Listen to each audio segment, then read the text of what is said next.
screens and cleared in. They were taken down the elevator to level 2. Walk in, all the bays are over here. This is a very vast complex. Big place, huh? Big place. The elevators are right here. There's 4 elevators. 3 and 4 are extremely security. There are no sentries down at 3 or 4. And the levels of 3 and 4, I don't know what goes on down there. I heard something about an Abbey or EB down there. I'm not too familiar with what it is, but as you get off the elevators, you get off, and this is level 2.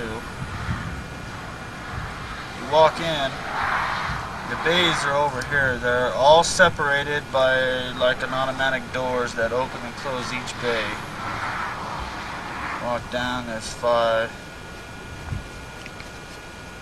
on each side. There's a hallway right there, and each of these bays have elevators. It'll bring them all the way to the top. It'll bring the whole floor all the way up with a hydraulic system. Now, as you walk down, there's a lot of machinery right here, which I have no recollection of what it does. I believe I've never been in that area. My job was to be a sentry for these 3 gates and up above in the level complex, and sometimes I would be walking down here escorting people. This is all machinery right here. This, I believe, is a computer. I believe it's like something that's preserving whatever, these gray humanoid people in here. This right here is shelving in a desk area. It's occupied with TV. There's a back hallway right here. I've never been back there. There's 4 snipers on duty at all times. I don't know. They have their own sleeping quarters. This is a further sketch of facilities, living facilities in level 2. He was sketching the map of the layout of level 2, and he showed me their patrol area.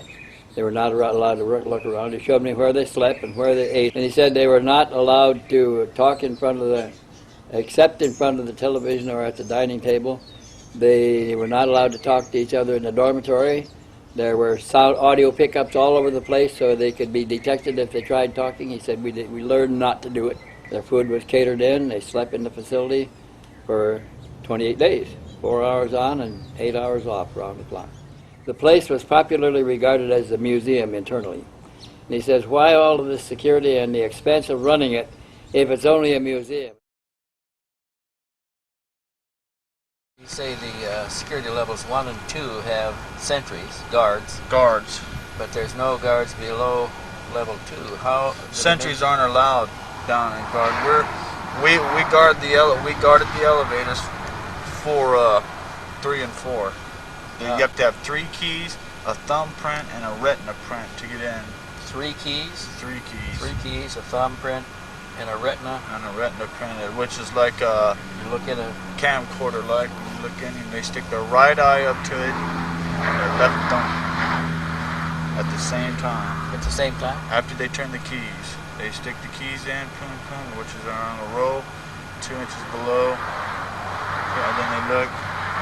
The doors will open, they get in, and I don't know where they go. I assume that there's 2 more levels below too. I could not be for sure, but I know there's 3 and 4. I don't know because there's 3 and 4 elevator. They don't use magnetic cards? No. Keys are metal keys, like a house key. Yes, just a regular house key. They go in.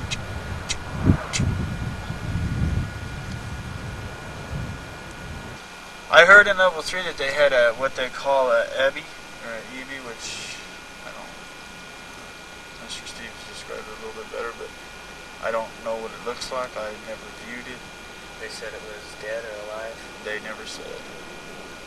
Nobody never said. I just heard, through gossip talk sometimes you hear, as these guys were coming out of the elevator and stuff like that, you'd be sitting there at your post and they just, go on talking, you could hear what they're saying about something about Ebi, which is a biological disease.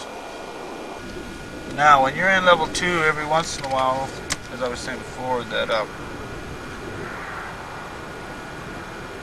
there's some screaming that is a part of a cross of a chimpanzee and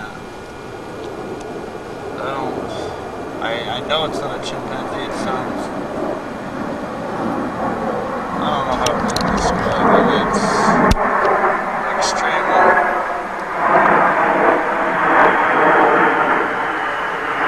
blood-curdling, I guess you would say. It's like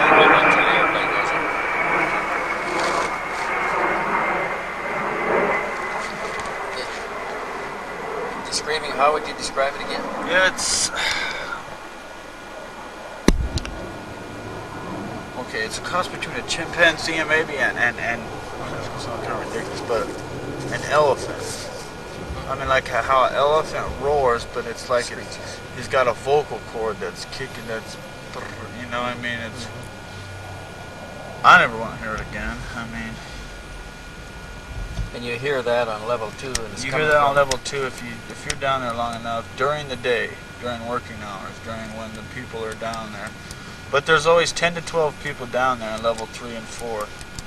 It seems like they would have a better system of knocking out this game. I don't know if it's just the extremely high octaves of what they are working on or what they're doing.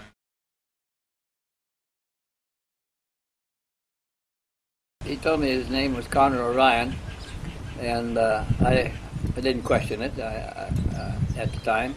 Saw 7 ships stored at level 2 of S4. 3 of them were identical, and the rest were all different from all the others.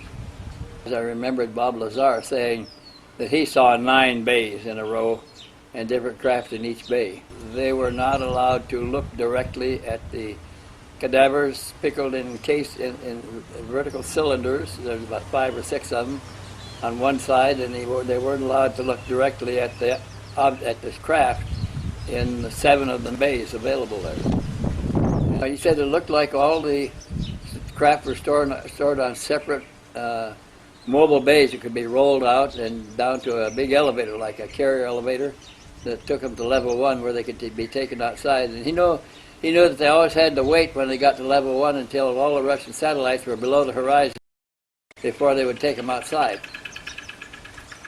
As far as the disc craft and other craft over in S4, are they all captured alien vehicles, or are they also Nazi engineered vehicles that we took over? Oh, yeah, those are in another part of S4. When we were out in the desert at the High Point interviewing Connor Orion, we had him sketch the craft that he saw in the 7 bays of the bay facility there. And he said that there were craft in 7 of the bays. If 3 of the craft were identical, all the rest were different. What was your main focus in doing the interview? To let him say what he could say as much as we could get from him. I didn't want to be leading him or introducing anything, changing the subjects. I wanted it to be his testimony. This is his sketch on the notebook that we were using at the recording site of the ship in Bay Number 1. He's doing all the sketching in ball pen in blue ink. This one is this one's got the legs and all. I mean, I don't know too much about this one. I've only seen this one twice. It has like a hydraulic system in here that keeps it up off the ground. The legs kind of like they got joints in them that move. There's 4 legs on this one. I mean, I believe this is an older recovery. There's no. Is this a smooth curve up here on the top? This is a smooth curve, and there's some kind of a white crystalline substance right here. Crystalline substance. Crystalline. Looks to me like a diamond, but I mean, It's about 8 inches wide. I don't know what it is or what it's for. I've never seen it activated. This is of a low priority vehicle.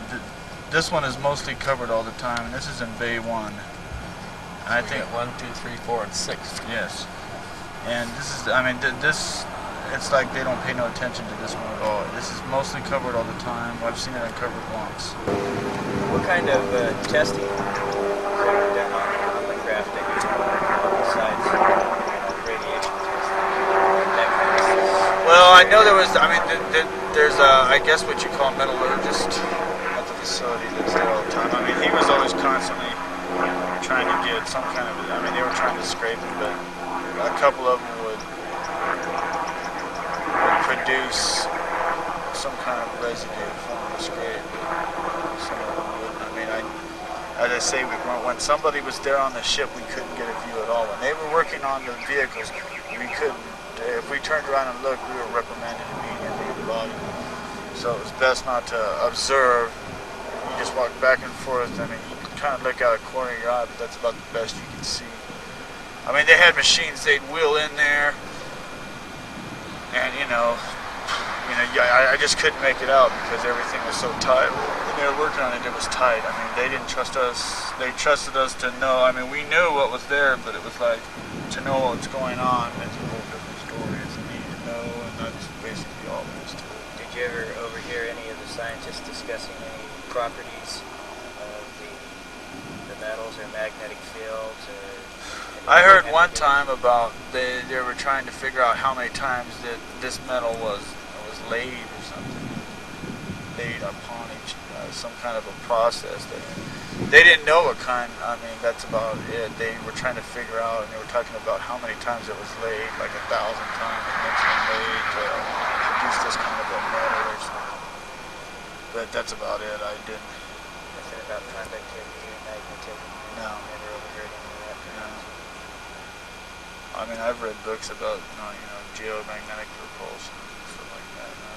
Were you guys ever briefed on radiation hazard areas or magnetic electronic hazard areas? Yeah, just a little bit though. We were told that the machines themselves were high in radiation, not to touch them. I don't think that was true. I think they just didn't want us near them. I mean, the people that were working around them always had a suit on. They were always dressed up appropriately. On the new one, they were. Does the first one there look like any other ships that you've seen or photos in your catalog? Or In Bay 2, 3, and 4, there were 3 identical ships just like that. That's a sketch of the Bay 2, 3, and 4. What's the rectangle you just sketched on the bottom? Is that what they sit on? Or This is like what they sit on now. I have personally witnessed when they somehow activate this vehicle and a bottom pops out, and then it kind of pops out a little bit and comes to about right, I'd say maybe a foot below the vehicle, and it sits on a cushion of air about 2 inches. When you're near the vehicle, the static electricity is extremely intense. When you put your face up to it and breathe up against it or anything, there's no fogging of any sort at all. And I also found kind of peculiar is there's no dust ever on these, and I don't never seem to see anybody wiping them off. There's no residue of any kind on any of these vehicles, on these 3. what's this? Is this retractable? This part right here comes down, it's retractable. The bottom. It sits on the ground, and when they activate it, it seems this part pushes it like a hydraulic mechanism, brings it up off the ground to about a foot. And then you don't hear nothing, absolutely no sound, and then it just picks up, and it sits on about 2 inches of air. This was another attempt to get a better drawing of the craft in Bay 2, 3, and 4 from another angle. Can you describe the shapes of the openings or the way the doors opened on the craft? Most of the time they had them turned around so we couldn't view it. But one time I seen let me find the one. On the ones, they got 3 identical ones in bay 2, 3, and 4. These right here.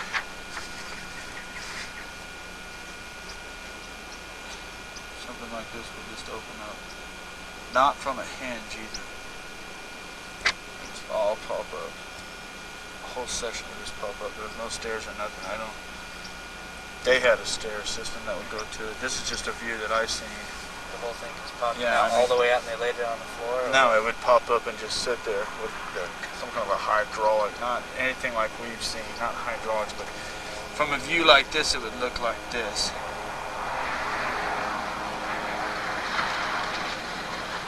You know what I mean? It would pop up, and you know what I mean? But anyway, I mean, when it came back down, you could barely see a crack. Barely. I mean, it almost looked, if you were looking from 15 feet away, you couldn't see it. So the door basically just lifted up and Lifted out. up, and that's all I've ever seen of anything being open. Most of the time they'd have them turned around while they were working, while you were walking back and forth. I mean, we weren't privy to no kind of information whatsoever. So you could never see a glance of any kind of Any kind of control or monitor, nothing of that sort at all. When there was people in the saucers, we had duty detachment in the hangar area and G level, you know what I mean? We would walk back down the hallway, do an about face, walk back, and just to make sure. I mean, if somebody sabotaged it, then we would catch anybody that's coming in or out. There would be 2 people. They'd pass each other in the middle, go down, and keep doing it until they were done. I know they activated the one. I've seen them activate one, and that was the ones that all the 3 of them looked identical in bays 2, 3, and 4. I mean, I would assume it was some kind of a reversal of gravity or magnet. I mean, When you say you saw one or more craft activated, one cup at a time. one craft activated, when you knew that it was activated, did you notice anything different about it? Did it seem to come alive in any sense of the word, or was it just as inert as it always was? It was inert as it always was, with the exception of the bottom of it being kind of blurry, like I explained, the heat coming off of a hood and like it was. And the first time they activated it, it knocked out completely the whole top facility in electric. All the power. Yeah, then they rigged something up or something, and they did it again, and it didn't, but the static electricity was so intense that even being around the disc, we would oil our hair down. I mean, oil it down with baby oil to keep it, and put baby oil on us to keep our hair from just staying straight up on there at all times when you pass and walk by them. Especially, some of them were nothing. They were just inert, but the ones in 2, 3, and 4, I think they feel that they're still, I don't know if they're flying them or not. I would take a good wild guess and say that they probably were. I don't think they fly them in daylight though. I've seen them activated in daylight, but I've never seen them flying. Did you ever see any pilots going to the craft or coming from the craft that might indicate? No, they wheeled out none. The one in Bay 3, which is identical to 2 and 4, they wheeled it out and activated it. I mean, I was still back by Bay 3 walking down my periodic up and down route, and I seen it. I mean, it just kicked on and we lifted right up off the top about 2 inches. You can see it just sitting above the ground on a cushion of air. Did you ever see a glow of any kind, a dim glow associated with the activation phase? No, because when they did activate, it was in the middle. I mean, the sun was out, and The sun was bright. the sun was bright. I mean, in Nevada, it's pretty much all bright. There was no cloud. I mean, that you could see. I mean, I was looking out from the building, so the big door there. I was looking at it through the building. As I said to do, turn around and keep coming back. I could never take a peripheral vision of it, except when I'd be walking back. And you had to turn around. That was it. it stayed activated for about, I'd say 4 to 5 minutes. The Then second they'd shut time, it down. then it would just shut down and it just set right down. As I say, a little black, flat black substance would automatically pop out of the protruding part, and it would just pick right up. I mean, instantaneously pick right up. There was no noise from what I could hear, unless you got up close, but I wasn't that close. I could see it out there. As I could say, I could see the blur of substance. There was the ground around was not, it was all pavement, so I couldn't see if there was any movement or... No leaves or dirt were blowing. Yeah, no leaves or dirt or anything like that. I couldn't see a glow or anything like that. Well, Or any pilot or anything.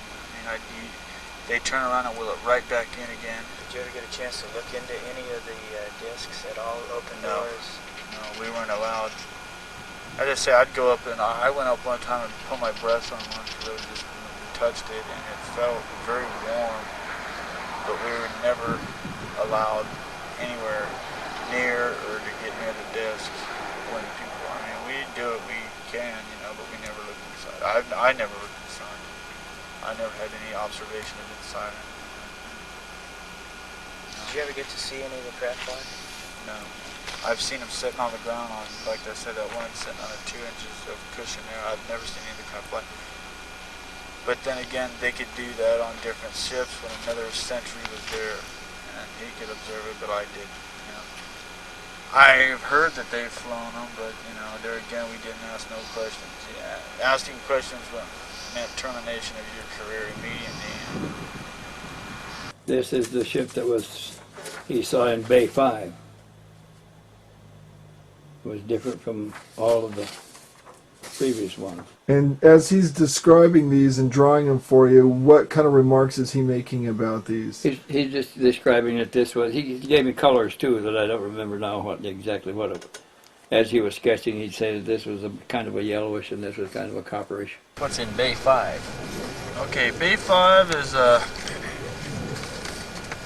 kind of a unique one. It's got some hieroglyphics on it. Now I know because I've seen this one rotate. I've never seen it leave the ground, but I've seen it rotate.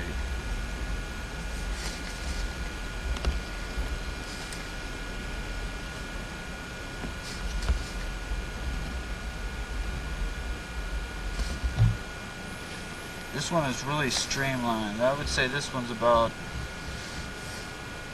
7 meters Diameter, which is about 21 feet. 21 feet. This is this is the smallest disc here. Now this one's got a port bubble. You can't see through it. This is a total polished. In fact, it looks chromed. It looks like somebody is. I mean, it looks chromed. How about solarized glass? Could it be something that's transparent? Yes, See through from one direction. it's possibly that this. I mean, the whole thing is the same exact, but you can see the different parts. Oh. This part right now, this is a rim going around it. Looking from this point of view. Projects. Now, this is the outer rim right here that circles the vehicle. I've seen this. I mean, they've managed to do this. This sits flush, right, just like this. Right on the ground. Right on the ground. I have no idea what kind of propulsion, but they're doing a lot of work. This has been moved to the levels, sub-levels 3 and 4 quite a few times. This has got hieroglyphics on the bottom. Right here. Where would you show the hieroglyphics? It's like it's a name tag, like say an identification for a vehicle. Symbols of sort, like United States warships or something. They got their numbers on. The hieroglyphics are, I mean, I never have got a close look. It's something.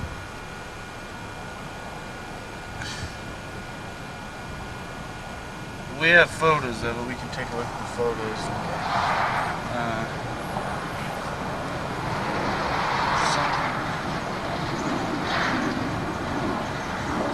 And then the one in Bay 6 was entirely different. It was flat top and flat bottom. Okay, then there's a gold anodized vehicle that is. It's never been activated. I've personally never seen it activated. It's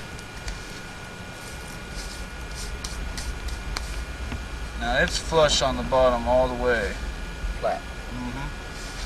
And it comes up with a square protrusion. On top.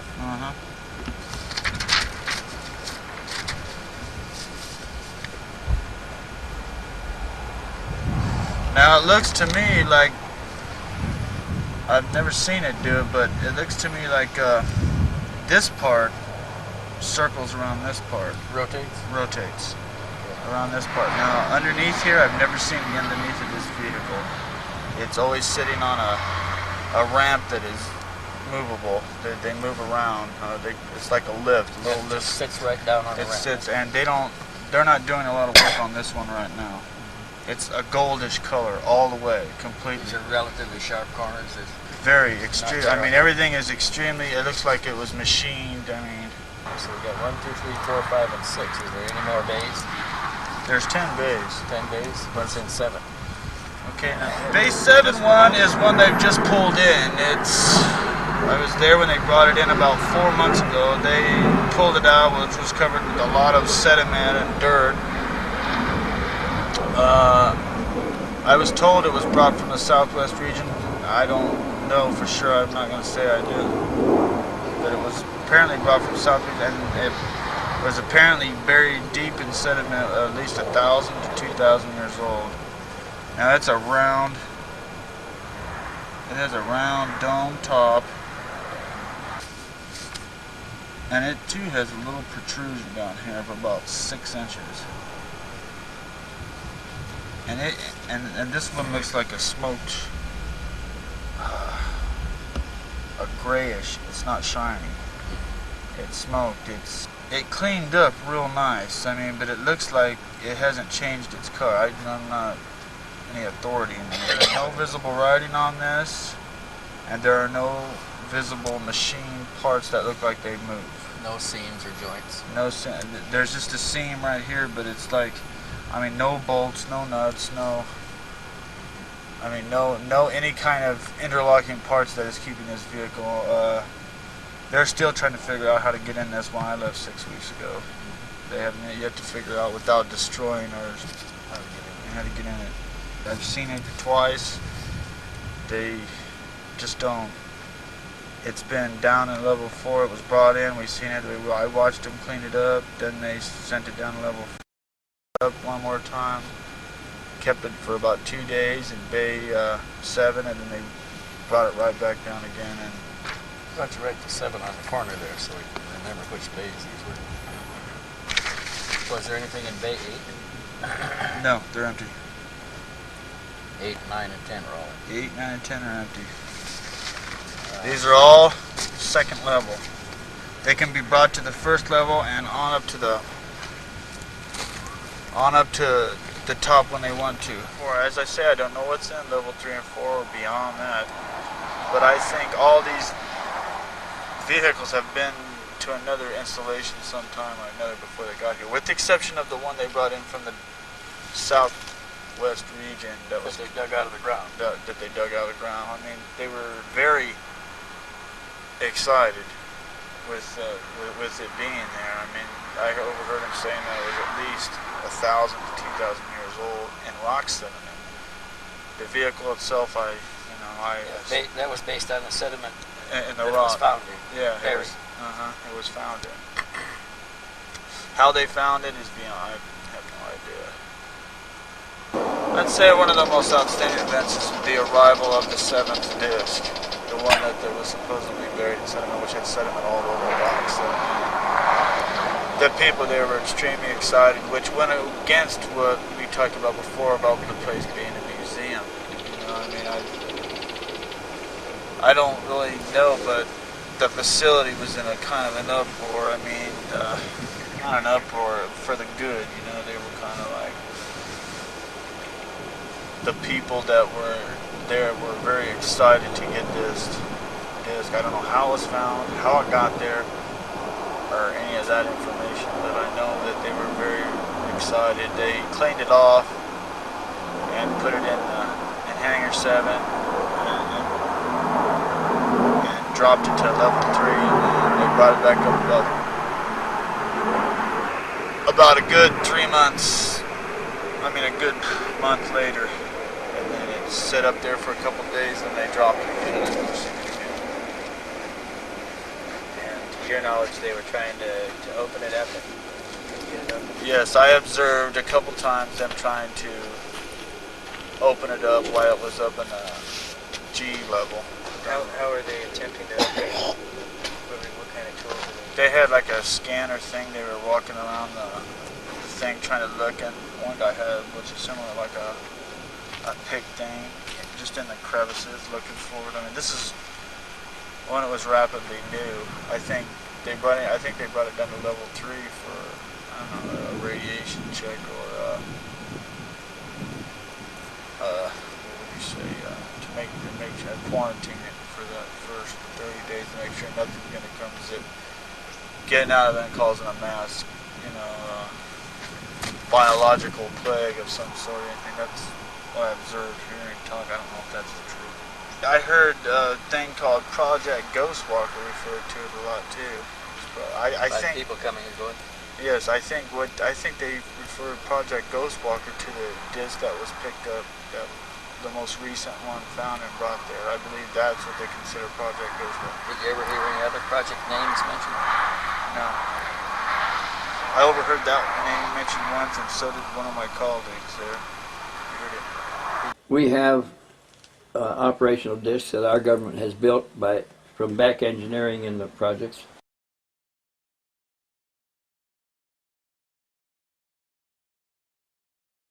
You said that we had craft that were up there on patrol.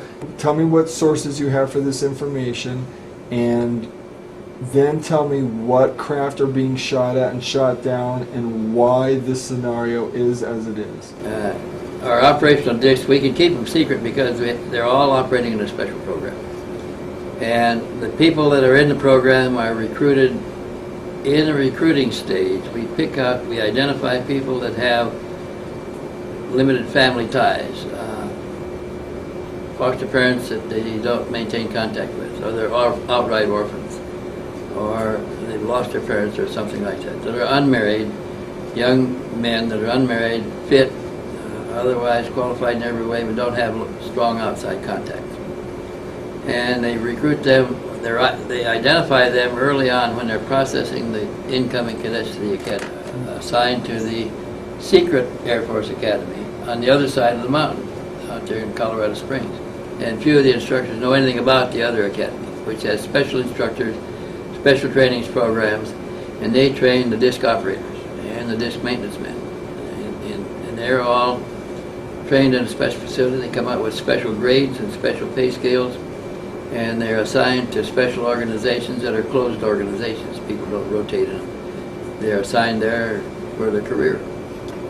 They don't talk because when they're recruited, they're shown that they're getting better paid than anybody else. They're getting all the perks life can give them. They have their internal recreation. They have their internal facility, get the best food, the best pay, the best clothes, the best environment, everything the best and top of the line, and they're constantly reminded that they are a special elite force.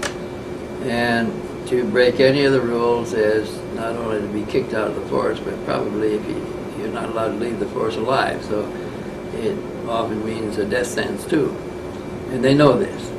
And they live that lifetime. It's a career lifetime. In all the other services you rotate on your job. Here in this group you don't rotate. The organization remains the same. There remains the same people in it for an entire career. And when they retire out, they simply move from a high-level active position to a high-level support position in the same facility. Stay there till they die. So the perks are great and the punishments are severe. And there's very little comes out.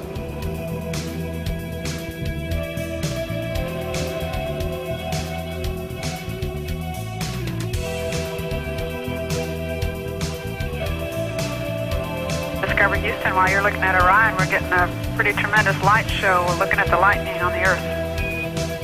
Yeah, I was looking at that myself, and looks like we're coming up on sunrise. To orient you, the glowing curved line unevenly dividing the dark upper right portion of your screen from the larger gray tone portion to the lower left is the airglow layer of our atmosphere.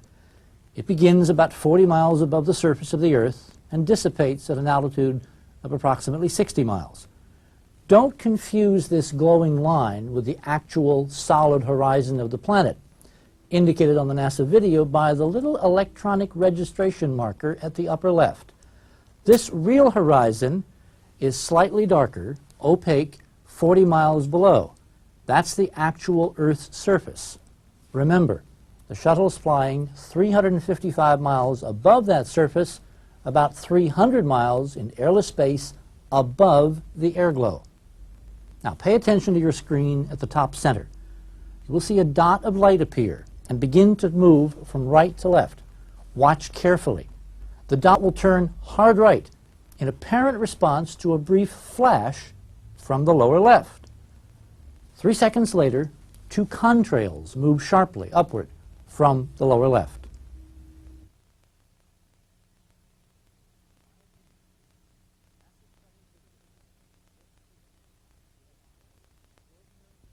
In my opinion, the NASA shuttle video you have just seen is among the most extraordinary pieces of footage in television history. Some of you may have seen parts of this extraordinary NASA footage elsewhere. It's made the rounds of several national television shows. It's also become something of a classic among UFO enthusiasts who see the extraordinary physics and automatically assume we're seeing aliens. From NASA, the official explanation of what you've just seen is that it's anything but aliens or high-performance spacecraft. When you see the shuttle video in fast motion, the stunning anomalous movement of these anomalous objects really stands out.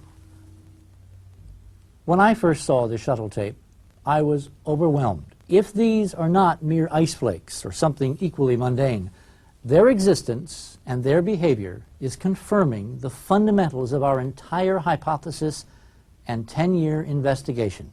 If we can prove that these objects we are seeing are in the atmosphere, then they have to be at least several hundred miles from the shuttle's camera. To see ice or other debris at that distance, it would have to be bigger than the shuttle itself. The physical horizon of the Earth is the distance reference visible throughout the entire NASA video. The fact that one key glowing object come up over that horizon was to us a vital clue to the possible importance of this fixed reference point in space to solving the entire distance problem from the shuttle. So let's look at our video again in close-up. Pay careful attention to what I call the target object, which now suddenly pops on, then moves smoothly to the left. Its behavior is exactly like something suddenly popping into view by coming over the physical, very opaque horizon of the Earth. Let's take another look at that. If we can prove that that's exactly what we're seeing, then this simple fact, if we can establish that it is a fact, automatically fixes the object's distance in relation to the shuttle as the distance to that horizon, and the airglow 40 miles above it.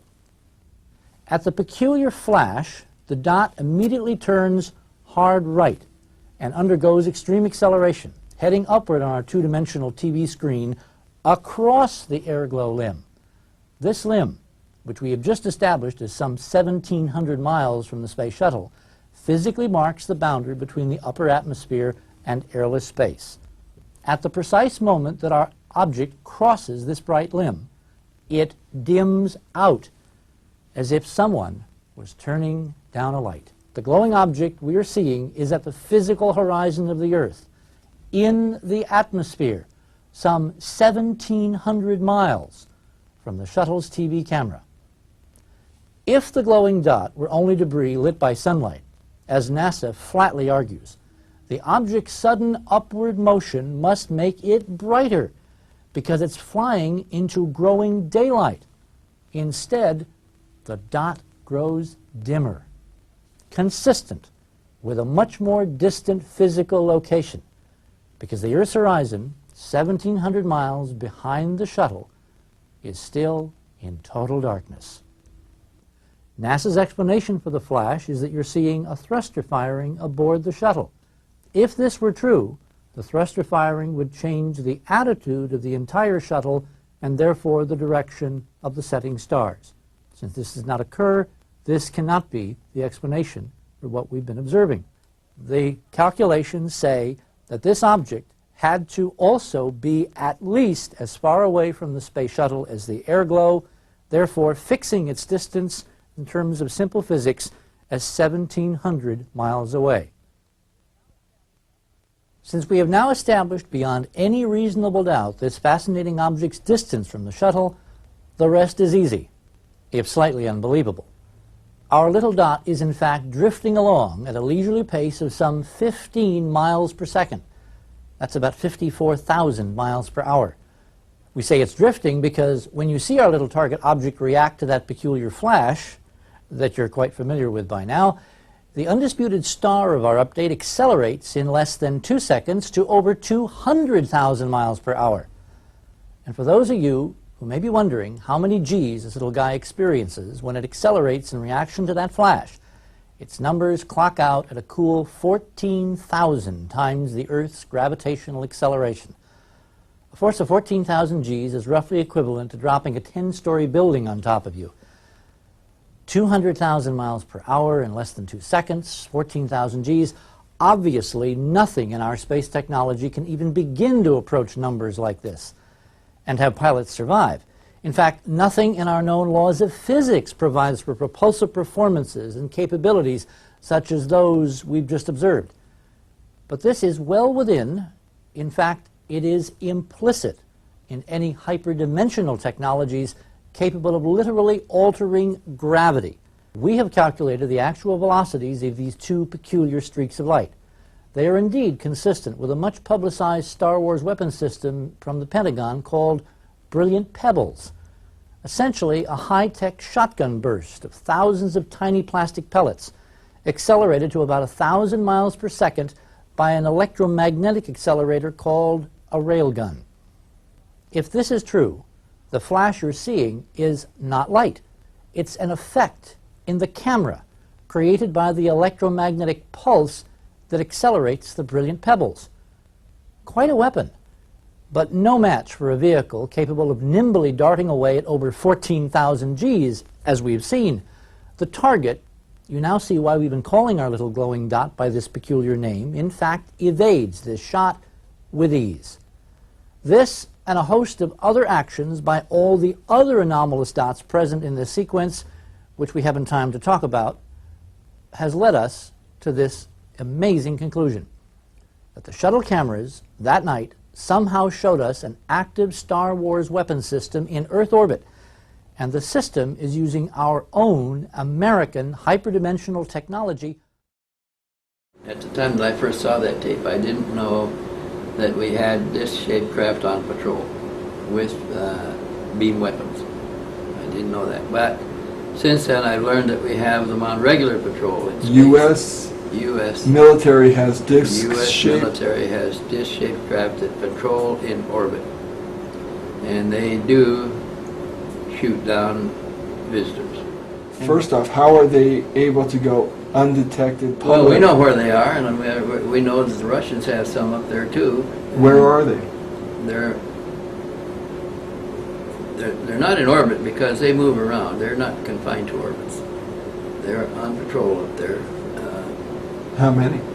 I don't know how many are on patrol at a time, but we have 2 squadrons of them that are running these patrols. Squadron being how many in the A squadron? squadron of fighter airplanes is 15 airplanes, 15 vehicles. So I don't know what a UFO squadron is or a disc squadron is, but if it's 10, even 10 vehicles, that's 20 vehicles available. There's probably 2 on patrol all the time. are these the result of successful back engineering projects? Yeah. The discs are not built by one company. The modules are built by different companies, so no one company has the whole vehicle. And then assembled. And then assembled by the government out at Lancaster, and then flown to their Lancaster where? Lancaster, California. What base is that associated Edwards with? Air Force Base. Edwards. And then they're flown to their operating facility. I understand there's one out in California near Point Mugu and one under Beale Air Force Base. But the operational discs were built, the ones that are on patrol were built over 10 years ago. And they evolved from the gravity control technology that was developed at Alice Springs out in Australia. And from that we designed operational discs to go on patrol. This was the original Star Wars project that was envisioned by President Reagan. Yeah, the money that was put up for Star Wars was really put up to finish the development of the operational discs, but we let the public think we were spending it on telescopes and other research materials. We're probably doing that too, but the impetus for the Star Wars program was to get patrols in space. I think that operational discs were used the first time on the first Iraq War, when we went in there and pinpointed all the command and control facilities and took them out in one night. We alleged that the F-117s did it, but the F-117s couldn't sit still and target an object and remain on it, hold a laser beam on it. And the F-117s made a noise there. There was a lot of reasons why it probably was not an F-117, although that's what we said did it. I think that we used our operational discs that are nearby to go in, and they're invisible and they make no noise and they can sit still in the air, and they just put the beam on the targets, and the missiles came in and homed on the beam. These organizations they have they operate under their own command structure. They don't report up through the Chief of Staff of the Army, the Air Force, Navy, or anybody else. They have their own mind, and it probably reports only to the secret government and not anybody else in between. They are on patrol, have been for 10 years. They carry beam weapons. They've solved the gravity control problem. They don't carry a lot of fuel. Gary McKinnon, the computer nerd in London that broke into black projects and got this information. That hasn't been published in the newspapers. We've been very carefully trying to cover up what he might have known, but the underground knows.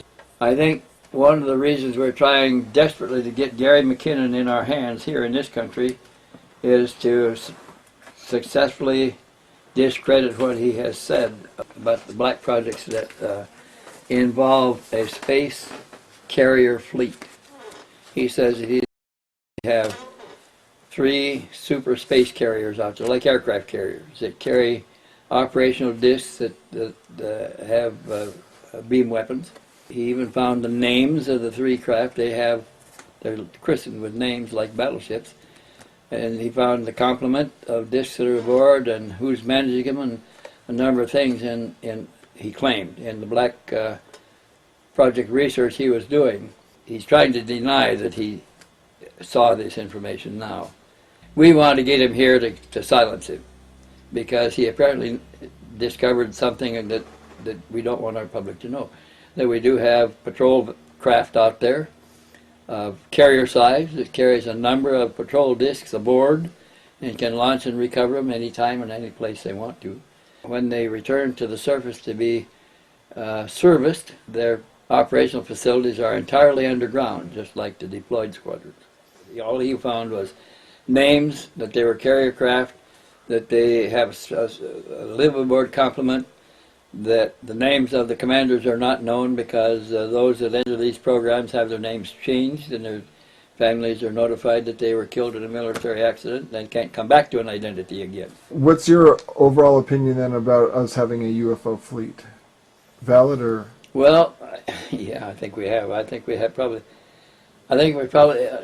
I'm aware of 4 squadrons at least, and there may be more, and a squadron of aircraft, fighter aircraft, consists of 15 airframes. So I would guess that a squadron of discs must be 12 to 15 discs.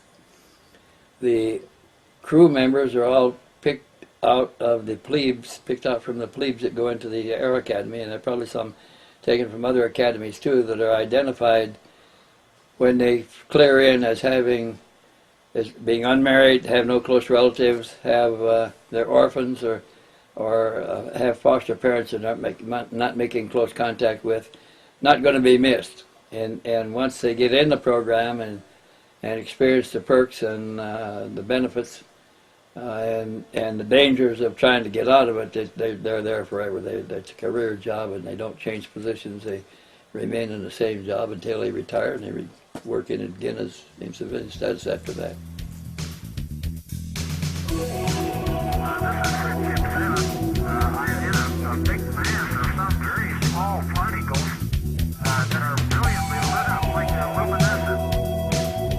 How did you happen to meet Bill at Uhouse? He came to me one time, a long time ago. Back about what year? Oh gosh, about 1990. 1990, and how many years did you keep in contact with him? Or are you still in contact? I was in contact with him up till a year ago. I haven't heard from him. He may have died now. He was an older man. What city was he living in? He was living in Las Vegas the last I knew. He went back, he was from Kansas, and when he retired about 10 years ago, he wanted to go back to Kansas, to where he was raised, his boyhood hometown. And he and his wife began making plans to go back and look at property there. As soon as they made several telephone calls and began firming up their plans, his wife came down with a brain tumor. They took her to the hospital, military hospital, of course, there in the facility at Area 51, where they removed a tumor bigger than a golf ball.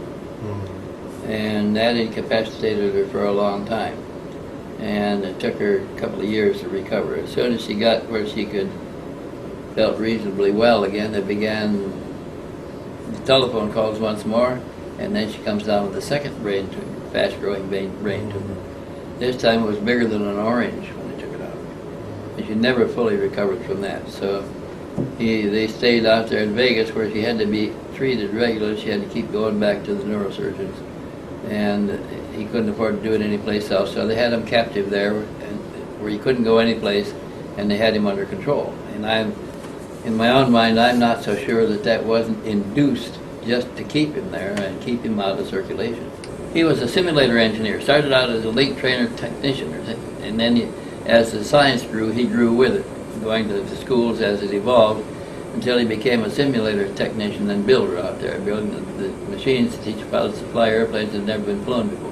We began to assemble our new airplanes at Lancaster and take them out to Area 51 for testing. So that Bill Uhouse was involved in that also, and in the simulator training of the pilots. After some experience flying in World War II, and as the first generation of jets were being developed by the U.S. Air Force, Bill Uhouse gradually became involved in the development of jet simulators. These simulators were built alongside the jet prototypes and were exact replicas of the jet aircraft, from the cockpit down to the steps on the side of the plane. The simulators were programmed to allow the pilot who was training on the jet prototype simulator to experience anomalies that he would likely experience in the actual jet. Changes to a jet's production design would come into the engineers even up to the last days before coming off design, going into its initial production run, or even just before its test flights. Uhouse and crew would have to repeatedly modify the simulator's complicated and bulky electronics, instrumentation, and avionics to make the simulator remain identical to the jet prototype. So S4 became a simulator facility mostly to train pilots to fly our new aircraft, our new generation aircraft. After nearly 5 years in jet simulation, Uhouse claimed that he was recruited into a very secret project. I didn't know what it was. We didn't know. The fellows I was with at the time, we had no idea what we were doing and exactly what we were going to build. Everything is compartmentalized. You have your electrical design, your mechanical, your instrumentation, and so forth. And if I had a question that might have been related to instrumentation or some electrical portion, I'd have to go back through my boss, and he'd have to go through various chains, and then I'd get the information back. Uhouse claimed that the strictest security was employed, which he labeled BS, humiliating, and degrading. When Uhaus decided to relocate to Las Vegas, security officers went through every possession in his home and then physically searched him, even looking over his skin to see if he had written down anything top secret on his body. The only thing they can't take away is what I've got up here, and he pointed to his head. That's the only thing. And I want to say again about the security in this particular level of security and activity. It's a different type of security. You have permanent security officers that are assigned to you. I know I had one for 20 years. 20 years this guy was my security officer to monitor me. Uhaus testified at the 1993 International UFO Congress in Nevada that the secret project was specifically for gathering crashed extraterrestrial avionics that had been seized from private and public lands by the U.S. military from the late 1940s and early 50s, and taking the retrieved flying discs apart and back engineering the avionics. Uhaus named Roswell, Aztec, and Kingman as sites of these crash retrieval operations. The one at Kingman was more or less the one that came down where there were some live bodies. That particular one, I know about the flight deck and the instrumentation that they brought in.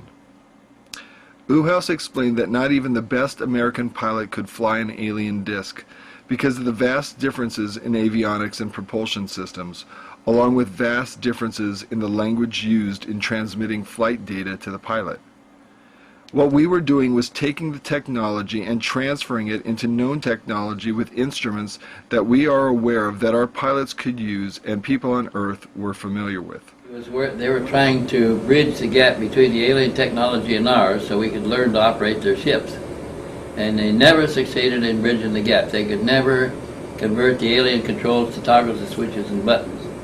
And so in 30 years of trying, they never succeeded in it. We saw solutions, but we couldn't reach those solutions by their method because we didn't understand their technology. However, knowing that a solution exists, we found other ways to some of these solutions, like solid-state electronics and laser technology and a number of things. The first thing they noticed is when they pulled the modules out of the panels, the modules continued to work.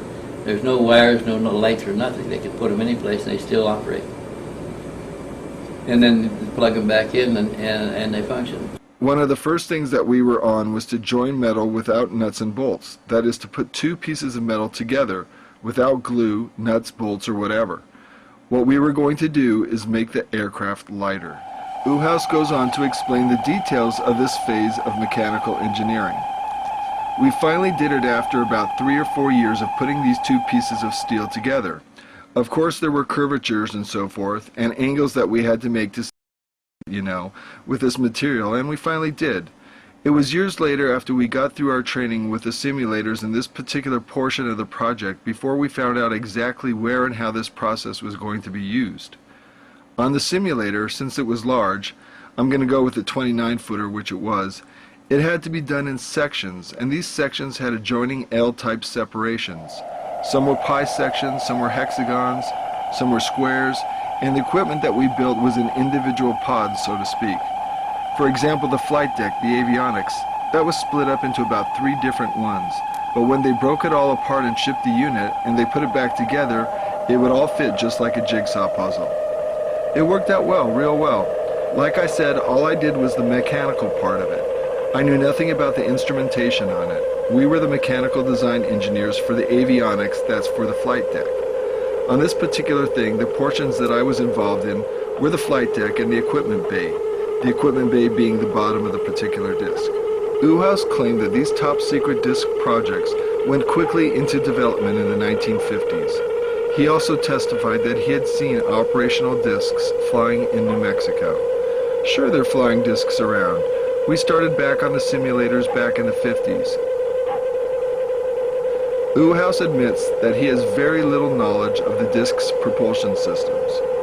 Whether or not they go into time warp, that I don't understand. I know they go into some other mode of speed that I'm not familiar with. The reason why you see them go so fast, you see it now and then you see it over there, is because they power down and the ship is visible. They actually power down the ship, so now the ship's visible, so when they power back up and reappear over there, that's what you're seeing. Referencing Bob Lazar, Uhouse has several observations. If everyone here has seen Bob Lazar's poster, that's the closest thing you'll see until you see the real one of a flying disc. The reason why Lazar got out there so fast was because of Teller. All Teller had to do was write that letter and sign it. And I'm sure they were investigating him while they put these Gestapo guys on his butt, and that's like it is. I met a fellow and his name was Gene Huff. As a matter of fact, he knew Bob Lazar and he did the appraisals on my house. He had mentioned UFOs and so forth, and of course I couldn't say anything, didn't say anything. He gave me some information. I bought some books and started reading and so forth. And then of course Bob Lazar had come on TV and I had watched that program and I said, boy, stuff is leaking out fast. The alien project was a side project that very few people know about. It was a highly classified side project. The habitat was apart from everything else in S4. They keep their ship there. They can come and go as they please. They're not detained. Uhouse refers back to the live bodies from the Kingman crash and claims that he had several occasions to work with a living extraterrestrial during the engineering process. When they first introduced us to the Greys, it was sort of a long period of sessions that we went through, but finally they did, but it was only on a limited, like 2 or 3 minutes or whatever. And the other thing, if they speak to you, you're going to hear it in your own voice. The agreement, as I understood it, was that the aliens would give us some technology, help us with some technology, and they did this in the form of delivering one of their spacecraft with 2 operators, pilots. And before they delivered the spacecraft and the pilots, they laid a requirement on us, which I got this from the man that built it now, a requirement on us to build a proper habitat for their visitors, for them to live in.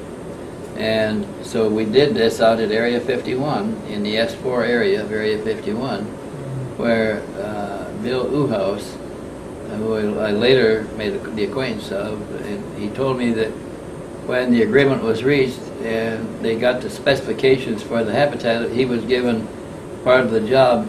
He was an engineer at Area 51, and he was on the team that was given the job of providing the habitat. He particularly worked on their sanitary facilities. He said the bathroom had 2 nozzles in the wall, one for water and one for an enzyme that the aliens brought from their home planet that was carried, it was held in a tank. It was evidently a living enzyme. It was held in a tank, and it was dispensed through a nozzle which they lathed over their skin, then rubbed it in and stood there for a few minutes until it cleaned their skin, whatever it was. And it might have nourished it too. And then after that interval, it was washed off with the shower nozzle, and everything was collected in the basin. The enzyme was filtered out and put back in the enzyme tank, and the water was flushed away. And so I said, well, what did they eat? He said that was another problem. He said they brought a culture from their home planet of primary order foods like fungi and spores and chlorophyll, and I don't know what was in it, but it was all simple foods that require less digestion. What we eat is complicated. It starts with the simple foods and gets more complex and more complex and more complex until the meat we eat is about 4 or 5 or 6 generations away from the primary source. And there are things that are added and things that are lost in the process. So our food is not very nutritious. Their food was supremely nutritious for them. And it took little to digest it because it's in lower forms already. And so we had to culture that and provide it to them as a diet and a proper eating facility. All these had to be built to make them comfortable. Sleeping, they had special sleeping requirements, and all this was built in to their little habitat facility out there in S4. And they when it was complete, they came in and inspected it and left the ship and 2 men and took 2 American scientists back to their home planet on a trade-off, reciprocal. They wore a shirt and a pair of pants. Their shoes were a little different. And this guy's name is J-Rod. Imagine that. J-A-R-O-D. That's a translation from whatever they had given the translators at the facility that I worked at. There's a lot of linguists. There's so many people involved in this whole particular project. Describe fully what this alien looked like? Well, he had a disproportionately large head, disproportionately large oblique eyes, black. Very little nose, just two vertical slits for a nares, for a nose. The ears had no shell on the ears, they were just a slight bump and a membrane. The mouth was just a slit, a narrow, no fleshy lips. It was almost a lipless mouth. And the chin was kind of pointed. The neck was slender and weak looking. No hair at all. The skin was a different skin texture. It was more like the skin of a fine-skinned beaded lizard. And it seemed to be very flexible in all directions. There was no muscular activity in the face. The creature couldn't smile, couldn't grimace, couldn't laugh or anything like. Could openly close his mouth, but he only, his expression was all in his eyes when Bill could see him around the table. The lenses were too dark to see anything. So he didn't manifest any expressions, possibly motion with his hands or something of surprise. Did Bill say what planetary system or solar system? No, he said that he had a feeling that he came from Reticulum, but the alien couldn't talk because he has no vocal cords. He has no opening in the back of his mouth at all. The mouth cavity only went back about 4.5 inches, and the mouth cavity was filled with many folds of tissue.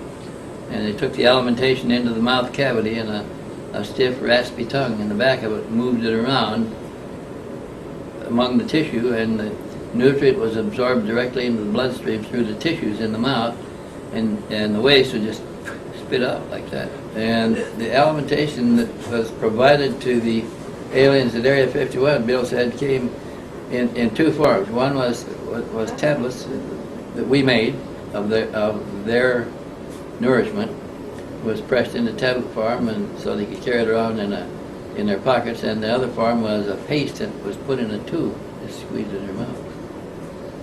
It was confusing for me for many years since I didn't know what the heck I was working on. After a while, it became apparent that what we were doing was a little bit different than what we normally do on this earth with our sciences. It was sciences from somewhere else. This J-Rod fellow, he was a science translator. We had these big groups of people that were taking information, all these characters and symbols and so forth and so on, and he was assisting those people. We didn't see him very often. Maybe I saw this gentleman about once in a year. So Bill Uhouse spent 20-some years trying to bridge the gap, and he often would find himself working under the instrumentation consoles of theirs or ours in a situation where he could see an iris and a pupil behind that black onyx-looking eye in bright daylight. So that whatever that was in the eye, it was light sensitive, and in dim light it became more transparent. In full sunlight it was black as onyx, solid opaque black. And what did he describe the eye under this shield to look like? It had an iris a little bit bigger than ours, and a bigger pupil. It was probably one reason why they had to use the shield. They had more sensitive eyes. And the shape of the pupil and the eye? It's round, it's just like ours. And the pupil as well? Yeah. And he said that that in 1968, a progress review conference was called at Los Alamos with Edward Teller heading the table, and they took him and his... The one who eventually hired Bob Lazar. Yeah. And they took Bill Uhouse and his counterpart, the alien counterpart that he was working with regularly, to Los Alamos to sit around the big oval table with 18 participants to discuss the failure in making any progress in the technology assistant we were supposed to be getting. We haven't learned a damn thing.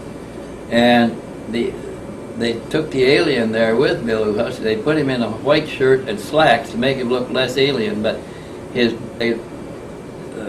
proportionately large head and proportionately large black eyes with no hair and everything stood out starkly in contrast to all the other participants around the table. So Bill Uhouse, most engineers are pretty good sketch artists. Bill Uhouse, while he's sitting there, as things were moving along, he's doodling on his pad, and he sketched a portrait J-Rod is what they called him out there. And even after a while, they began calling Bill Uhouse J-Rod too, because he was spending so much time with the alien.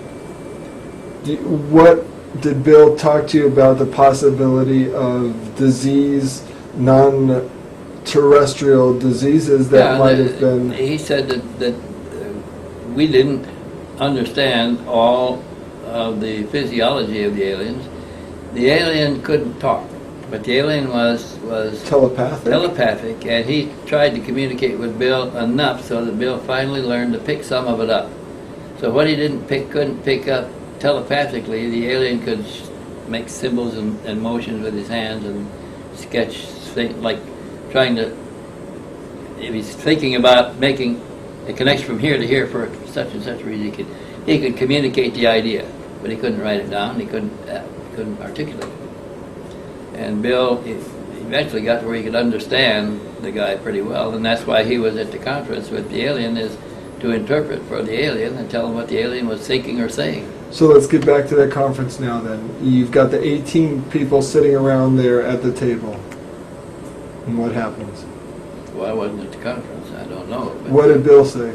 He said that the conference lasted about an hour and a half to 2 hours, and the various departments made their reports on their attempts to solve some of the technological problems that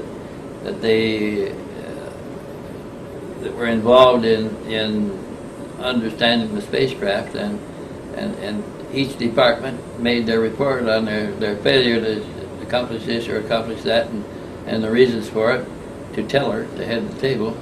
And when they adjourned, they agreed that they hadn't made a great deal of progress and may not make a lot of progress. There is much more disturbing information that Uhouse offers that confirms the basic tenets in the Connor Orion case.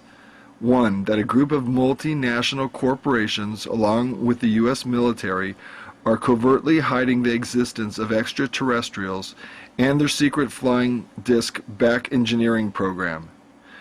And equally troubling, that two, these bases of operation within the United States are behaving as separatist nation states, headed by leaders of these multinational corporations and high-ranking military officers who don't answer to either the President or Congress. Uhouse explains what he observed from the inside for over 30 years. There are little countries within this country. You've got one not so far from here. It's part of Area 51, but a portion of that facility is a separate country. It's run by certain individuals. They've got their own rules, their own laws. I've been out there many times. I've been in some of the tunnels. But New Mexico has their own little country, and that is not the government. That's a separate entity in its own. And there's certain levels of clearances that you'd have to go through for certain aspects of that particular work going on, whether it's the flying discs or other things that they're doing. You're not going to get into any of these facilities. Now, these little satellite countries here in the United States, they have nothing to do with the government. As a matter of fact, if anybody read the paper, you'll find out that this suit that's against Area 51 for burning toxic waste, they wanted to set it up so that it would be held in Washington, D.C. And of course, the justices there said no, they wouldn't take it, and it's transferred back here to Las Vegas. They won't even handle it. Impossible. They just can't do it. And I'm sure Wendell knows about some of this stuff. He's probably been involved, and a few other people here that I know that are very familiar with the way certain parts of this U.S. government interact with these particular areas. There are certain people up there in D.C., I'm sure, that are aware of everything that's going on, and there's a wall that's put up between that group and the groups that are at these satellite facilities. I mentioned Teller's name before, and he's probably one of them. They have their own organization that's controlling all of this, and it's their own government. It's Gestapo, really, it's Gestapo, and these guys are tough. Until all the information is going to come out, which is going to take many years before it does, you're going to keep getting trickle, trickle, trickle, and maybe one day, if we're still alive, maybe we'll understand everything as our little satellite governments know it here in the United States.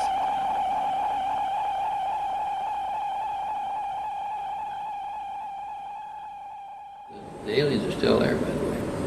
In S4. One of them is ill, yeah. They're still here.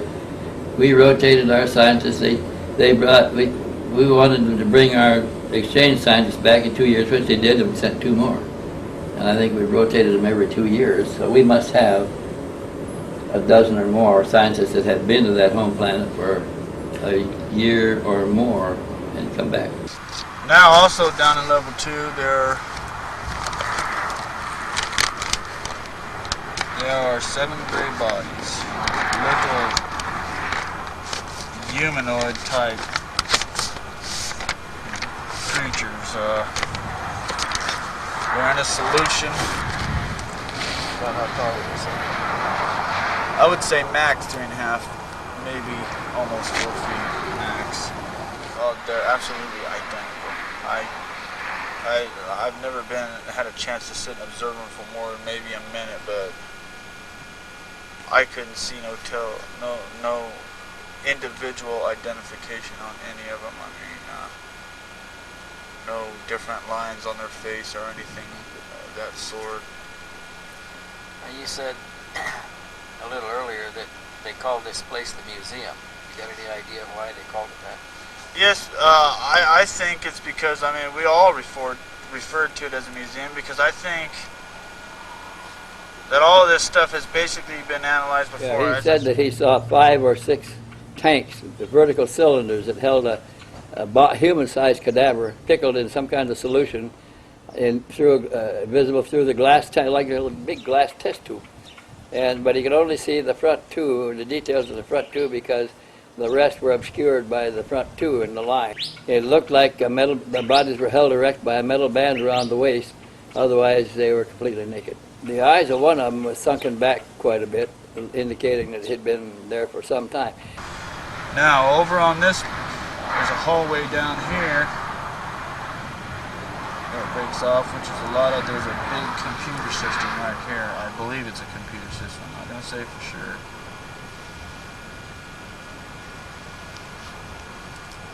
Right here is a level. There's 7 tubes.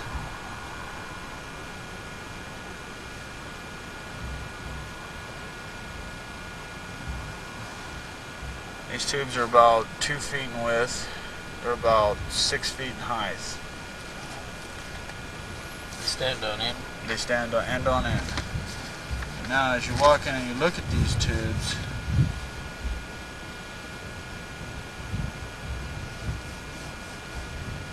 I'm just going to go push a 1. They're all exactly the same, and the creatures inside are completely identical. There's absolutely no way that I can see of identifying each and every one of them individually. Now there's an aluminum part right here. I don't know if it's covering genitals of them or not, but the rest is filled with the solution. There's a couple tanks right here. I don't know if they're oxygen. I don't know what they hold. There's no identifying marks on them whatsoever.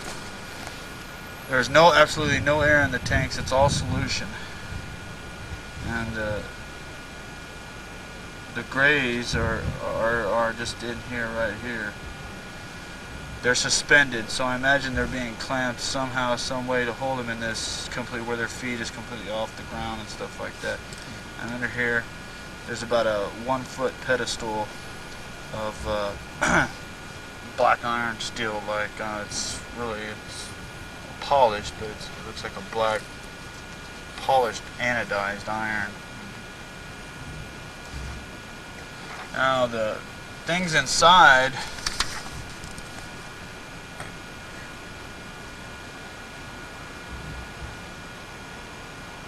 resemble what everybody sees, and the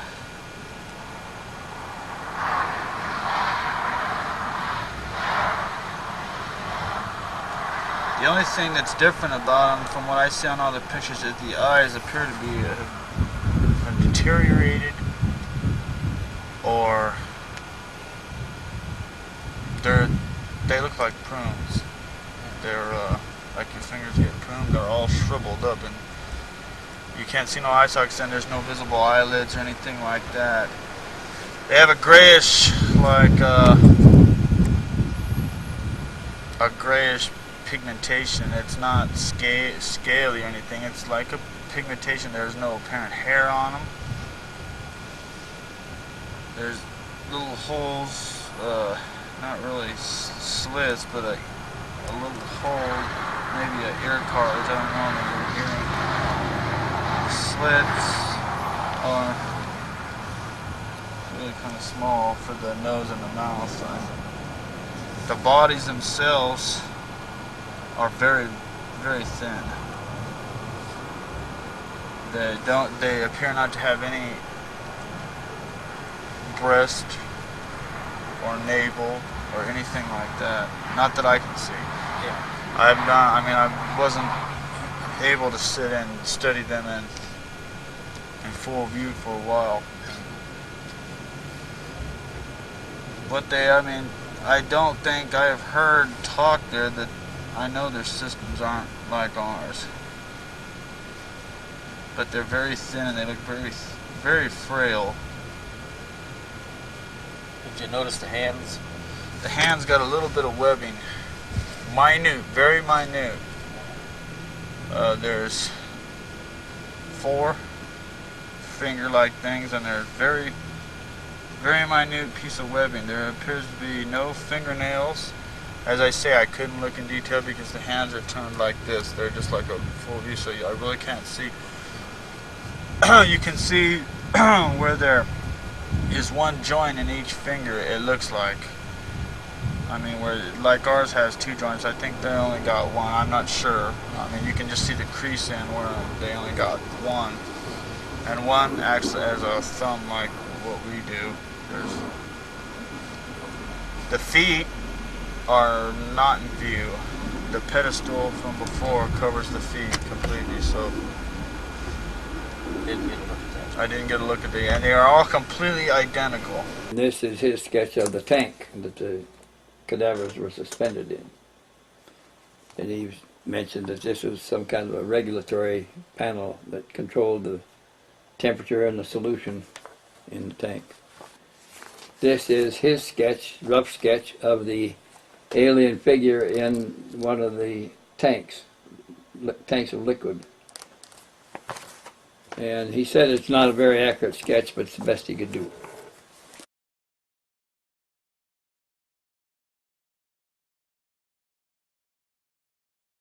One of our colleagues there,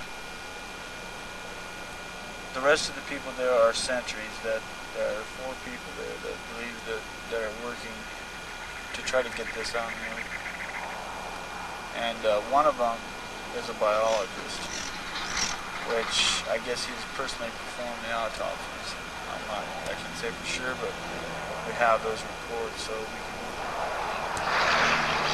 when we receive them, we go over them in detail and see what you think. Have you taken a look at the autopsy report yourself? Yes. Can you describe some of the anatomy of the... I don't know too much about biology and the anatomy. I'm not a pathologist, but I didn't go into detail in reading it. I'm going to be honest, I didn't read it. All I did was look at the pictures of one of the autopsies. And they had the extraterrestrial little gray, opened up. They did what they call a scalp, and they cut the top of his scalp off, and we're looking in there. I know there's brain weight, they weighed everything, and the organs are in a little bit similar to what a human Homo sapien anatomy is. So they had an epidermis, they had eyes, they had a mouth, throat, a brain. Yes, and they have a small Adam's apple. Because you can see that through what they're kept in. Now the autopsies are performed in level 3, I believe. As I say again, I didn't go into detail in the autopsies. I'm just going to leave that to someone else because I really don't understand a lot of the words. I'm a grunt. I know they have some kind of a pump system that pumps some kind of a chemical blood, I guess you would say, to keep them. I know I've heard it mentioned that their eyes are, because of the gravitational pull, they're in no gravitation, so their eyes tend to go up in there something like that. I mean, that's about all. What scientists did Connor O'Ryan mention by name who were involved? He didn't give us the names of them. He said that the biologist that had charge of the cadavers in the glass cylinders was one of the defectors, one of his co-defectors that were disappointed by the what they thought was unnecessary secrecy, because they thought that they were guarding museum material, and why did it have to be so secret, and it's tying up their lives so seriously they didn't have any liberty or they had no freedoms. What did Connor O'Ryan say the biologist's position and information was? He said he just took care of the bodies in the containers, regulated the temperature, regulated the chemical balance in the solution. He escorted people that were brought in to view the bodies and described what they knew about the bodies. He kept the records on them. They only met him when they were both out of the facility. They weren't allowed to talk to anybody in the facility except in front of the TV set or eating lunch at the table. And they had to address each other by number. They couldn't use names. The numbers were on their tab on their suit. The biologist had a number tab also. They never knew his name. They weren't allowed to give each other their names. So when the Marines were out, they did exchange names. He knew some of the other Marines who they were. Did Bill Uhouse's testimony coincide with that of what Connor O'Ryan said the biologist within S4 was saying? Did any of that information corroborate each other? No, because Bill Uhouse said that the two alien beings that he helped build the habitat for they weren't detained, they weren't caged, they weren't restricted, they could move about. They chose not to move about a whole lot because we were as different from them as they were from us. They didn't really like us. Their facility was a specially constructed facility apart from all the others that we've discovered. Not a part of Groom Lake. It was in Papoose Lake in the S4 facility, but another part from where the craft were stored.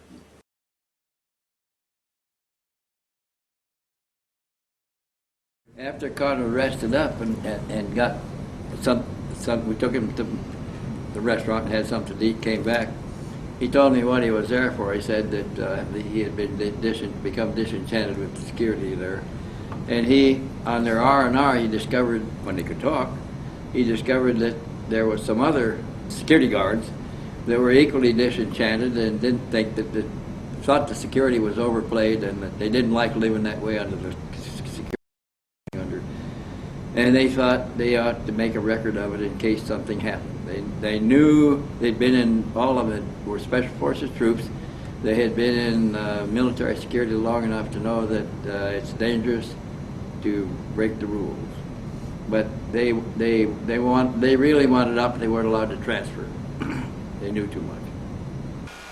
There are some colleagues there that believe that it should be brought out into the open, and that's what we're doing right now. We want to do it slowly and surely, and but I don't want to mention no names. No names there, I was just wondering about Ever. I know who they are because I spent my leave with them and we discussed it in detail, how it should be done and who we should contact in this situation. On their rest and recuperation, they could talk where they couldn't talk in the facility. And they just talked a lot. Yeah, they found out that the biologist was disenchanted too and approached him. And when they asked him what he could do for the project, to safeguard themselves by stashing information that could be released if anything happened to them, because they're all thinking they're vulnerable because of what they know and what they're doing. And he agreed to furnish documents and papers from his files when the time came to let some of it out. Did any of that information get out with the 52 photos? There was a statement on paper by the biologist along with some photos of the bodies in the tanks. I would buy books. I bought a lot of books. Not a lot, but I'd send some of my mom. I'd read them. When I was on leave, I'd go to the libraries and read what I could. I read light years at the library. I mean, I didn't really do too much when you're on leave because, I mean, you just, after a while it became kind of an obsession to find out what I'm really dealing with here because I kind of almost feared for my own safety. I mean, I don't want to walk away with some incredible, crazy-ass disease or anything like that, you know, I mean, plutonium poisoning. I've been discharged now for almost 7 weeks. I met them in Vegas. I met 2 of them in Vegas 3 weeks ago. And we discussed MUFON. And I did a little bit of calling and stuff, and we came to conclude that MUFON is an organization with way, way too many leaks. We thought it best to go with the private person that is not going to get greedy and ignorant and sit on the information until we can get it all out. We feel that a big organization like Center for UFO Studies and any nation abroad won't sit on it like we want them to. We need it to be sit on. I mean, we need it to be hidden away and sit on. So you guys are basically looking for us to do is to gather the information and store it. Think of more that we need so that we can put it together into a good, logical, solid format, and then eventually a documentary of what it would be to bring out and basically to shove it right up to governments, you know, and to make them. Naturally, they're never going to admit it. Right? But the other 4 people that are still currently working there will be willing to come and testify when the time comes. But they have to be ensured that they're going to be safe, because they do have families, and you know, we don't want to destroy their family structure or ruin their credibility. Like what had happened if we went to a big organization, it would be destroyed within hours. I mean, have you ever been I called MUFON. I did call MUFON. I didn't destroy myself. I just asked them what their procedure was for investigating government secrets, and they gave me some big old line of, and I just hung up on them. They don't. And we knew about Mr. Stevens here, and we know he's been in trouble before and on trumped up stuff, and we just decided that he'd be the best private person to investigate this for us and document it the best they can be documented. He said we went to the library looking for somebody to approach for this purpose, and we rejected all of the names available to us down to yours. You didn't seem to be a member affiliated with any UFO organization. You were familiar with the APRO people, but you weren't an APRO member. You didn't. You seemed to be working alone, and less chance of you being infiltrated. And so we decided to come to you with the pictures. This could all be published on a signal to raise the profile of the group in case any of them were harmed.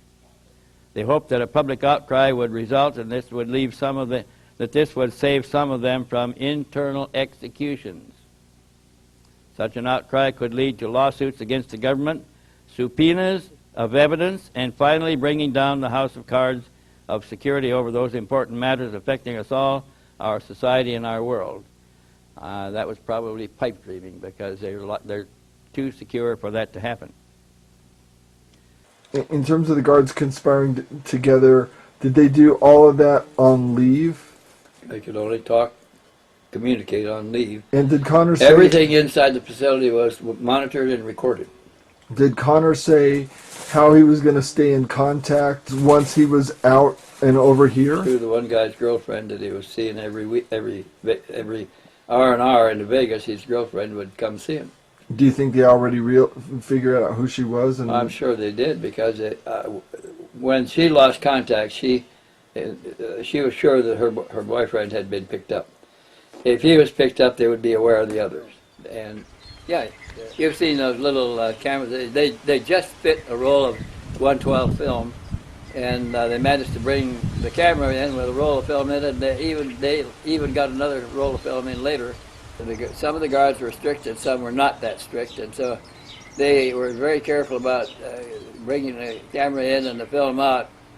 So they had, when they were out on R&R, had conspired to bring in one of those little tiny Instamatic 110 cameras that just fits the reel of film, and they watched the guards. They knew which guards, screening guards, when they came back through, were lax and which were strict, and they were calculating their schedules, and they started calculating the shift to figure out which guard might be on when they came back in, and they got the camera in on one of those calculated risks where the guards stripped it, searched them, everything, but didn't go through the pockets. And they got through okay with it. He didn't. They got it in, and they got it. It was on a package of film, and they got later they got a second package of film. But they used that and began to take pictures covertly at their level. These guys weren't all the same. He was a Marine Black SEAL. They weren't allowed to discuss their history, so he didn't know what the other history. They were all in a nondescript coverall uniform. They didn't know what other services they belonged to. They were not all Black Marines. He was a Black SEAL Marine. He didn't know what the others were because they weren't allowed to discuss it. But they discovered early on that the curator, the caretaker of the cylinders, a civilian biologist, was also had the same feelings about the overplayed security and wanted to get out of there. And he became one of their co-conspirators in getting out, and he had agreed to supply documents and photographs of the bodies in the cylinders.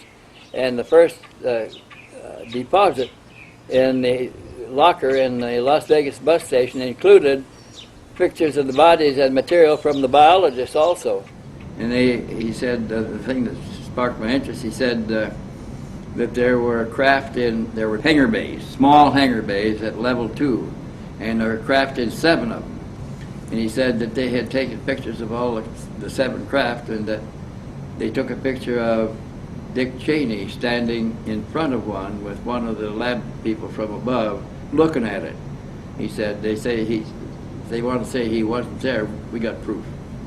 And I thought Secretary of Defense at the time. He was Secretary of Defense at the time, Dick Cheney was, yeah. And he's in there looking at one of the craft in level 2. Were you able to recognize any public figures that ever came through there of any kind? Yes, I did. Would you like me to mention? Yeah, let's mention a couple.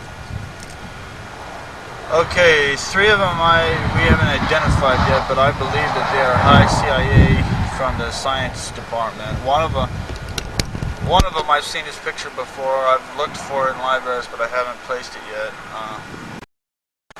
One more key figure was the Secretary of Defense, Dick Cheney. He was there about 6 months ago.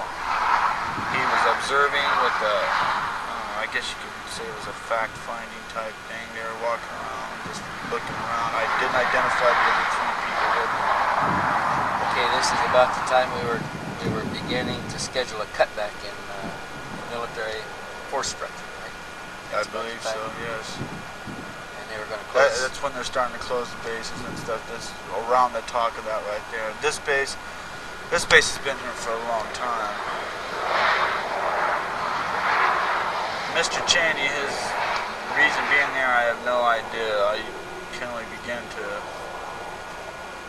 just theorize on why he was there. He was, I assume, wondering what's going on. I mean, being the Secretary of Defense and the unique quality of these things, I'm sure they're thinking some kind of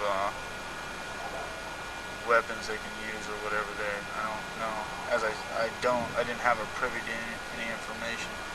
They would have to go through 3 gates once you get onto the thing. Once they got through those 3 gates, which I've never been a sentry to those gates, if you were on the facility, you were all right, as long as you weren't putting in. We were just standing there, I guess, for an invasion, possibly, or to make sure as saboteurs we had orders to shoot, to kill if anything looked suspicious. Anything. Was Cheney escorted by anybody? He was escorted by three. Yes, he was in 3 individuals, which I don't know who they were with Cheney. There was 2 people from the facility that were there. that walked with him through the complex. He went to level 2, level 1. He did not go to level 3 and 4. He only went to levels 1 and 2. Because I was in level 2 at the time during his visit. I was by elevator door number 3, and I watched him go in, and he went into the back building, and we were called up to go guard it into the front of the hangar area as we went up there. So I was relieved for elevator door number 3, and I went over there. So he visited levels 1 and 2, so he was able to see the spacecraft in level 2 yes. and the bodies in the cylinders. Absolutely, without discussion, he's seen the spacecraft. Without discussion, he's seen the bodies too. The 7 little gray people. Now, I mean, just like I said before, I'm on the run and I know my time's limited. So well, it sounds like you and your colleagues have thought this out a little bit. What is your best goal for getting this out in the open? Did you guys want to put it together into a movie format? No, we don't. I mean, it's not. We don't want no money. We don't want no publicity because these guys have families. I don't. What happens to me is irrelevant, and I've always been an expendable being. What I've always done in my life. So it's. But these guys they want to remain anonymous until the time comes. But they don't want no stardom. They don't want no. We don't want no movies. We don't want books. We just want the American public to know that what is really happening behind closed doors. I mean, the government is massively deceiving people, and many lives are being destroyed because of their debunking processes. There's safe to say that there's probably many people in prison that have tried to do this before. So we want to take it safe and slow. That's why I've contacted you. I mean, I'm just the first leg of hopefully something massive that we can bring this out in the open someday.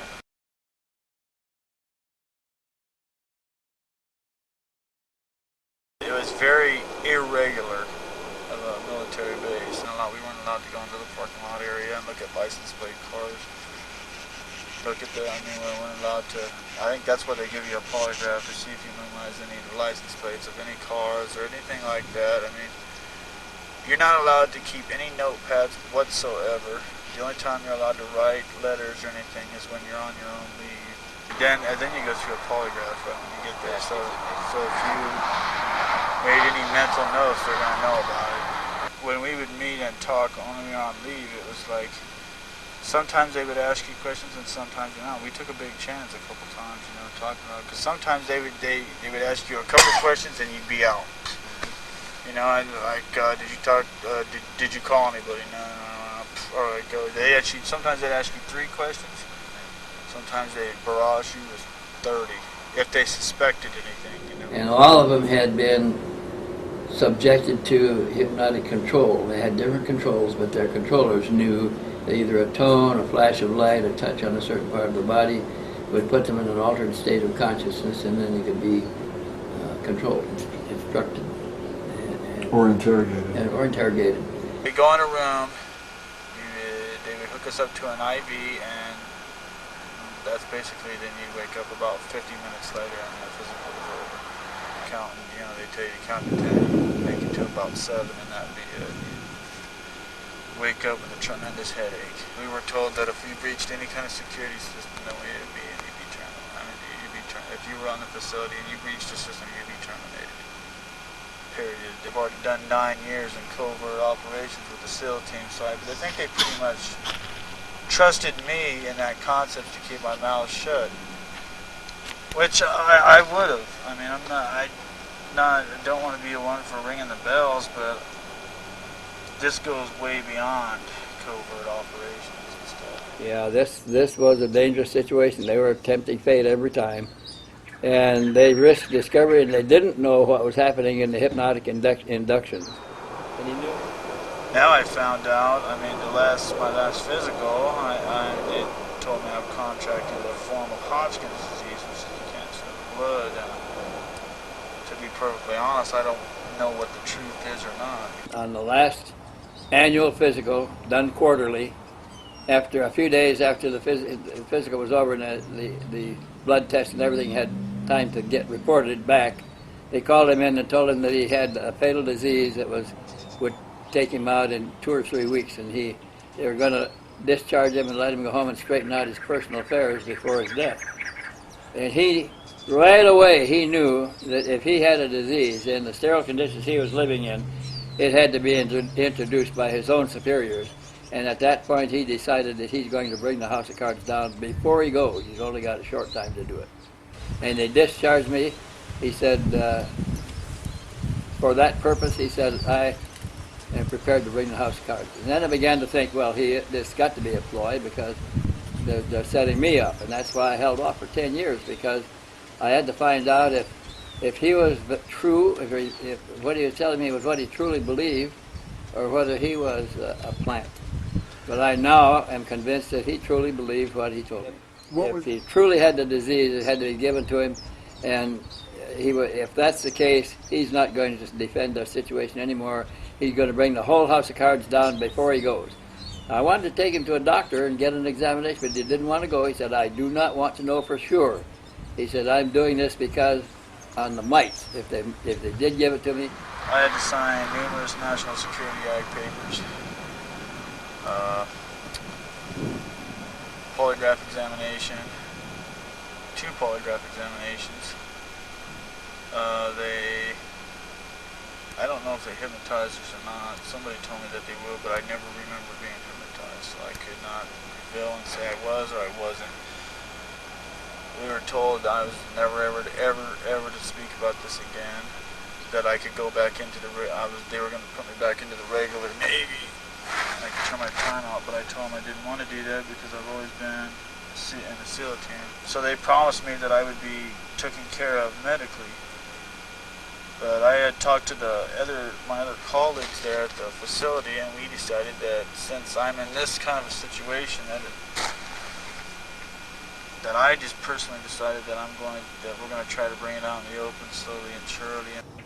I felt that he was very sincere about what he was doing. He'd been living in a sterile environment. He looked in perfect health. He didn't want to know if he only had a week left. He didn't want to go to a doctor. He wanted to take his own revenge before he died, if what they told him was correct. He also knew that they used very virulent strains of cancer and other diseases because he had been involved in some other operations involving the diseases and accidents too that were contrived. So he knew what was up against, and he feared that he was the victim. He had saved over $300,000. Didn't want that just to go back to him. He wanted to live the good life, and now he's faced with only 2 weeks to live, and he can't get the money because it's been blocked, frozen. Sure. Felt that his revenge was really sincere and that they had discovered it. I don't think that it was a ploy. It could have been. It could have been an intelligence ploy, but he wasn't that good of an actor. He was truly afraid for his life. When I showed him the first letter from behind the numbers on my house, and he looked at it, sweat popped out on his forehead, just popped out, just like that. And he turned kind of a palish, whitish green. And he said, oh my God, they're here already. He thought it would take him a few days to figure out where he was or what he had done. But they were there the next morning. He was truly worried that they had been discovered, and he knew that the results were certainly going to be fatal to everybody involved, that they didn't hesitate to take care of the problems internally. He worried about having all that money and not being able to get a penny of it. He couldn't even draw out a dollar. And he was really serious about revenge, bringing down the house of cards before he died a week later. And I had heard of this before, but had never been exposed to it this close. And I thought, if this is really true, and if this is really going on, this is certainly not a sane operation. It's the work of mad scientists.